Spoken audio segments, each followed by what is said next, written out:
Hola a todos, mi nombre es Daniela Sotomayor, tengo 16 años y vivo en California, en los Estados Unidos. Bienvenidos a mi presentación final para el curso Símbolos Proféticos.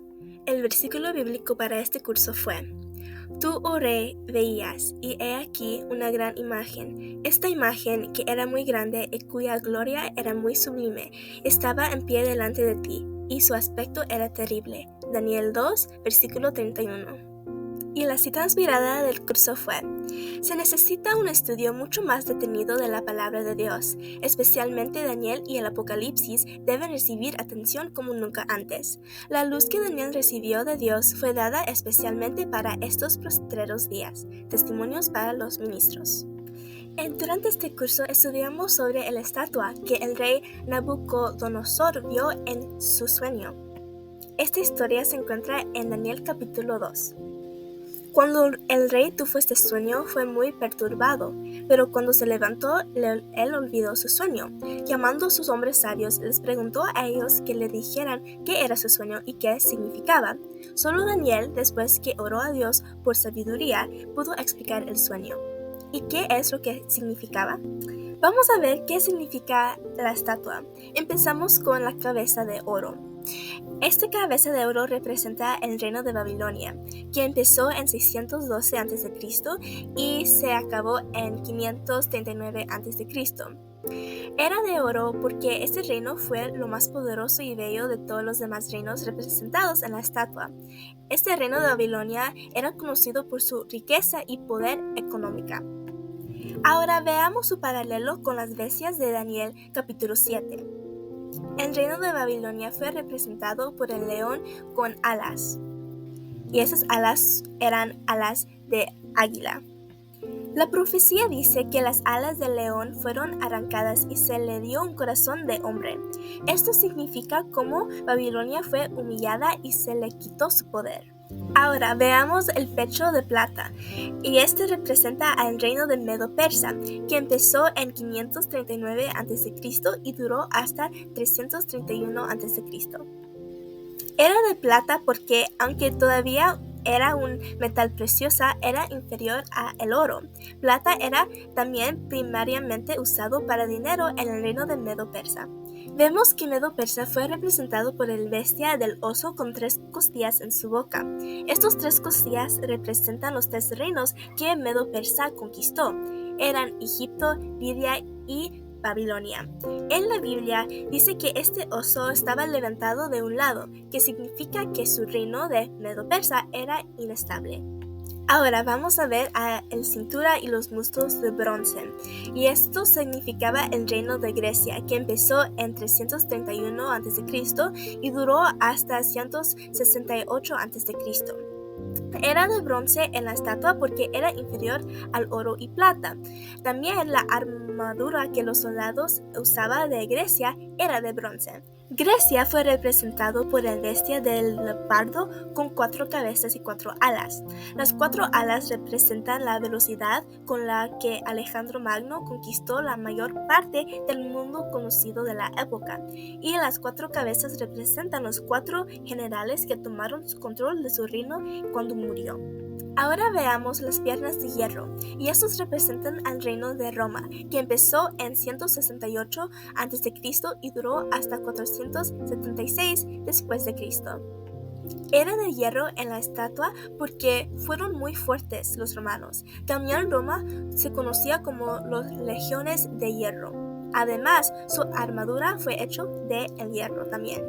El reino de Roma fue representado por una bestia terrible con 10 cuernos en su cabeza y dientes de hierro. La Biblia no da más detalles sobre cómo se veía, pero era muy fuerte y poderosa.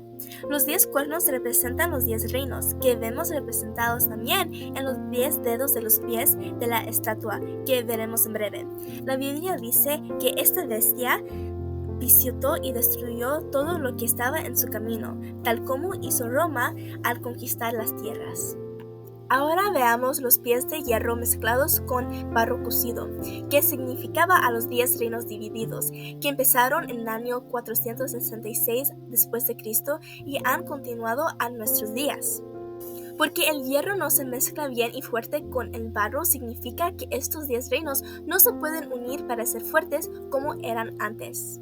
Los reinos divididos siguen siendo representados por la bestia terrible, específicamente sus cuernos.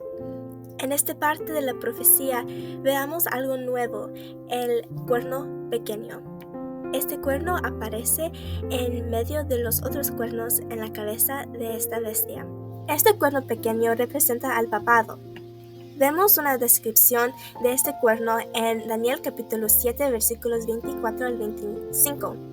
Y hay 7 puntos que son la descripción de este cuerno. Y aquí son los 7 puntos. Primero, de aquel se levantarán los 10 reyes, que son los 10 cuernos. Después, tras ellos se levantará otro, que es el cuerno pequeño, que este cuerno será diferente de los primeros, y derribará a 3 de ellos, a 3 cuernos, que veamos en un momento. También hablará palabras contra el Altísimo. A los santos del Altísimo quebrantará y cambiará los tiempos y la ley. Veamos durante la historia que el papado ha sido todas estas cosas. Entonces veamos un poquito más acerca de estos 10 reyes y cuernos. Y estos fueron los 10 reinos divididos. Eran los visigodos, ostrogodos, vándalos, francos, anglosajones, suevos, alemanes, burgundios, eolos y lombardos. Vemos que en la bestia 3 de sus cuernos fueron quitados. Y en la historia podemos ver que los ostrogodos, los vándalos y los eolos fueron destruidos para siempre. Ya no se ven en la historia. Estos 3 reinos representan estos 3 cuernos que el cuerno chiquito destruyó.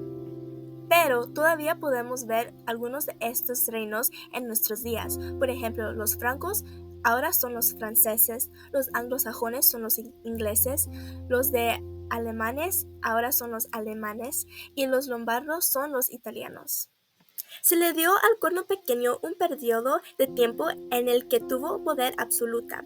En Daniel 7:25 dice que los santos de Dios serán entregados en su mano hasta tiempo y tiempos y medio tiempo. En Apocalipsis 13:5 dice, y se le dio autoridad para actuar 42 meses. Y en Apocalipsis 12:6 dice, por 1260 días. Y vemos que todo este tiempo es igual. Los 3 años y medio que son los tiempos y medio tiempo son el mismo de los 42 meses, que son los mismos de los 1260 días. Ahora, vemos en la Biblia que en la profecía un día profético representa un año real. Entonces, si hagamos las matemáticas acerca de esta profecía, vemos que desde el momento en que el papado incendió al poder en 538 a.C. hasta cuando cayó en 1798 durante la Revolución Francesa, ese tiempo desde que incendió al poder y cuando cayó son los 1260 días. Durante este curso también estudiamos la profecía que encontramos en Daniel capítulo 8. Estudiamos que en Daniel 8 el profeta Daniel vio a un carnero con 2 cuernos largos, uno de los 2 más alta que la otra. El carnero representa al reino de Medo-Persia, los 2 reinos unidos, aunque Persia era más fuerte que Media. La profecía continúa diciendo que un macho cabrío viene contra el carnero, corre muy rápido sobre mucha tierra y con un solo cuerno muy larga conquista al carnero. Este macho cabrío representa a Grecia y su cuerno a Alejandro Magno. Él conquistó mucha tierra rápidamente y él conquistó a Medo-Persia. Después que el macho cabrío conquistó a Medo-Persia, su cuerno único fue quebrado y salieron 4 cuernos en su lugar. Como el primer cuerno representa a Alejandro Magno, cuando el cuerno se quebró representa a la muerte de Alejandro Magno a la edad de 33. Y los 4 cuernos que salieron después son los 4 generales de Alejandro Magno, quienes asumieron el reino después que Alejandro murió. Termina la profecía de Daniel 8 con una profecía de un cuerno pequeño que sale y hace y dice cosas terribles. Como un cuerno pequeño en Daniel capítulo 7, este cuerno representa al reino de Roma y el papado que vino después. Aunque hemos aprendido mucho acerca de la profecía en este curso, hay todavía mucho que aprender de las profecías de Daniel y Apocalipsis. Pero ahora es el tiempo de estudiar todo esto, para entender lo que va a pasar durante estos últimos días. Dios nos ha dejado tanta información en su libro, la Biblia, y además en el espíritu de la profecía. Es tiempo que nos familiarizarnos con temas que son revelantes para nuestros días. Quiero agradecer a Dios por dejarnos toda esta información en su Biblia y en el espíritu de profecía y por tener tanto amor para nosotros para dejarnos saber lo que va a pasar en el futuro. También quiero agradecer a la maestra Andrea por compartir todo su conocimiento sobre este tema de la profecía. Muchas gracias por su atención. Bendiciones.